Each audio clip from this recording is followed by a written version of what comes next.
Assalamualaikum warahmatullahi wabarakatuh. My name is Warda binti Salehan and our group will be presenting unemployment in South Africa country. For the definition of the topic, South Africa's high unemployment rate is a major socio-economic concern, expanding the gap between work opportunities and unemployed people. This crisis damages livelihoods and undermines society's stability. Rapid response is required to address the underlying causes and provide long-term remedies. For introduction, South Africa is facing the highest unemployment rate of 29.83%, a significant economic issue. This issue affects the country's economy, politics, and social systems. Unemployment, a waste of human resources, can lead to poor personal poverty and psychological costs. A rate between 3% and 5% indicates good economic growth. The government must take action against this serious issue which affecting youth, female and male populations. For the trend, South Africa's unemployment rate fell to 31.9% in third quarter for 2023, the lowest level in a year from 32.6% the previous quarter. The number of jobless fell by 70,000 to 7.8 million, while employment increased by 399,000 to 16.7 million. The workforce grew by 326,000, reaching 24.6 million. The broader definition of unemployment, which includes people discouraged from seeking work, was 41.2%, down from 42.1% in the second quarter. Job growth was especially visible in finance and community, also social services. That's all from me.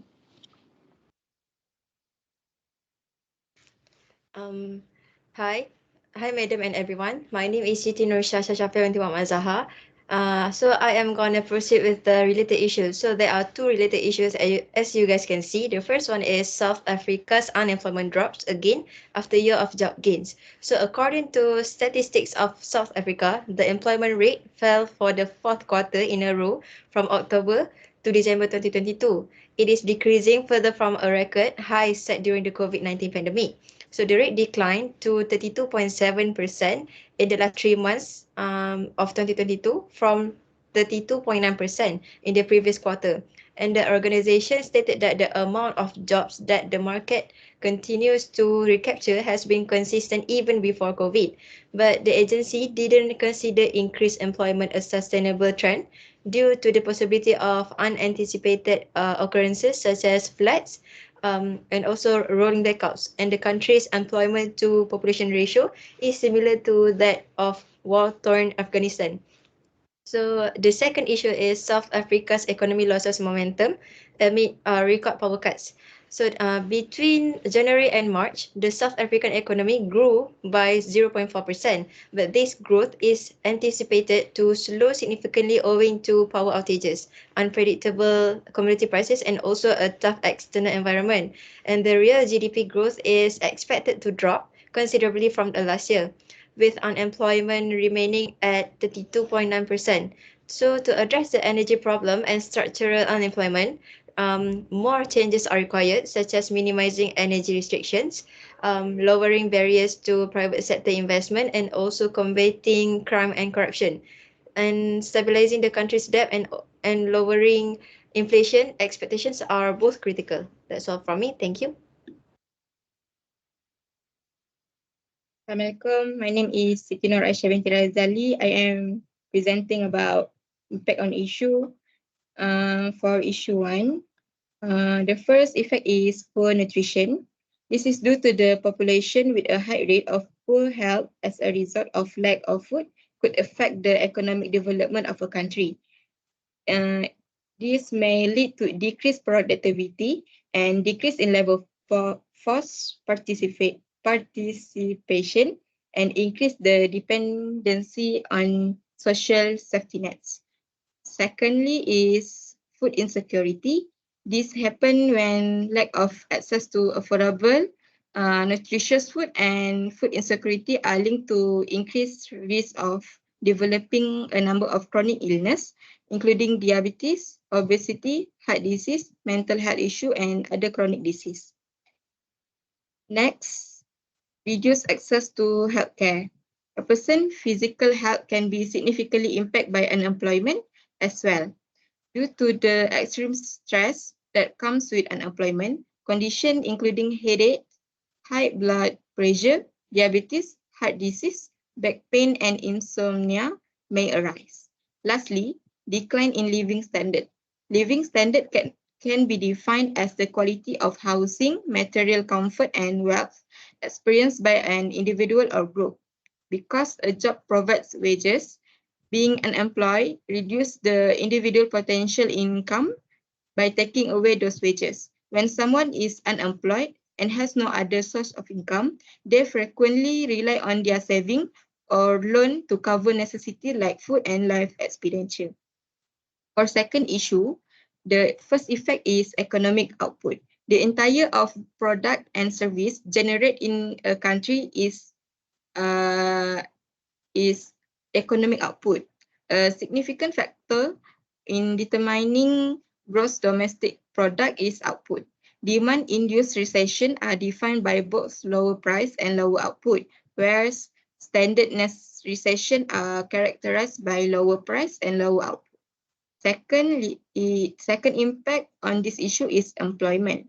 This is due to the fact that firms begin to lay off some employees in response to a decline in the demand for their product and service, but they also avoid raising their price.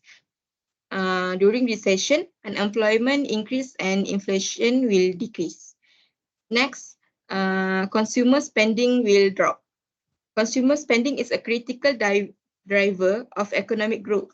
When consumers are confident and optimistic, they tend to spend more, which can increase the demand for goods and service and creates the new job. On the other hand, if consumers are cautious and save more, it can slow down the economic growth. During the recession, of course, consumers will saving and reduce their spending. Lastly, the impact on this issue is decline in interest rate. A recession usually involved by a drop in loan demand, investment movement to safety, and consumer expenditure limitation. During a recession, a central bank might encourage expenditure by lowering short-term interest rate and purchasing assets. I will pass to the next presenter.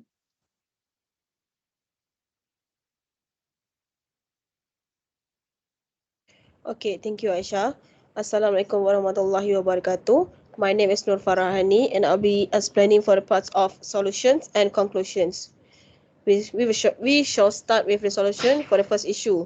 South Africa unemployment drops again after a year of job gains. Okay. First, for the first impact, which is poor nutrition. In this case, the government agencies and non-government organizations must implement the target nutritional programs and subsidies. For example, by launching the initiative like school feeding programs and nutritional supplements along with the subsidies for affordable and nutritious food. Furthermore, the second impact, which is the food insecurity. The solution, they must develop and support community-based initiatives like urban farming, like such as support urban farming and communities garden by providing the training for sustainable agriculture practice. The third one for the solution is, the impact is the reduced access to healthcare. So the solution, the related ministry in their government like the finance, economy and health must invest in the community health clinic and telemedicine services. For example, they must strengthen and expand the community health clinic and promote telemedicine for the remote areas. Especially for the remote areas. The last one solution for this impact, their impact is the decline in the living standard. So the solution, the Ministry of Finance and Education must implement the financial assistance program and vocational training. For example, by introduce the target financial assistance like the cash transfer and offer the vocational training for skill development. We proceed for the solution for the issue second, which is the South Africa economy loses momentum and make record power cuts. The first impact is the economic output. In this case, their government must invest in the renewable energy sources and improve infrastructure, such as the government must shift to the renewable energy by enhancing the infrastructure for reliable power supply. They have the energy demand within the country is expected to rise steadily and double by 2035. Primary sources of the renewable energy in South Africa are solar, wind, hydroelectric, and biomass. Picture here are wind turbines in Darling, Cape Province. All of the South Africa renewable sources, the solar holds the most potential. And the employment impact. The government must implement the policies to encourage private sector investment and entrepreneurship. They must encourage the private sector investment with incentive and support entrepreneurship through the funding and mentorship, which is they will be giving the benefits to the consumers and their citizens. On the other hand, on the impact of the consumer spending drop, the government must introduce target stimulus package to boost consumer confidence. For example, the government must implement a stimulus package to focus on the affected sectors to revive the consumer spending. And the last solution for the last impact, which is the decline in the interest rate. The government, especially the related ministry, for example, the finance and economic ministry, they must implement the monetary policy to balance the interest rate and encourage the investment. For example, the government must adjust the monetary policies to balance inflation control with a lower interest rate and stimulating economic activity. And we will proceed to the conclusion. In the conclusion part, they have 4 parts, which is the economic challenges, social impact, government policies, and international cooperation. As for the economic challenges, the addressing of this unemployment issue does require a multi-phase approach involving not only job creation, but also the strategies to improve the economic output and stability. As for the social part, this unemployment crisis goes beyond economic indicators, which is they will impact the social factors such as health, nutrition, and overall living standard, which is a very negative effect. And the government policies, in order to gain an effective government policies, including investment infrastructure, the government must support the entrepreneurship and social welfare program, which are crucial in combating the unemployment crisis in their country. And the last one is the international cooperation, which is not to forget the collaborative efforts with international organizations like PBB and partnership can bring out sustainable solution to the South Africa's unemployment challenges in their citizen. This broader conclusion emphasizes an interconnected nature of employment and the need for the comprehensive strategies that go beyond immediate job creation effort. It highlights the importance of addressing underlying economic and social factors for a long-term resilience and growth. And that's all from me and my team. Thank you.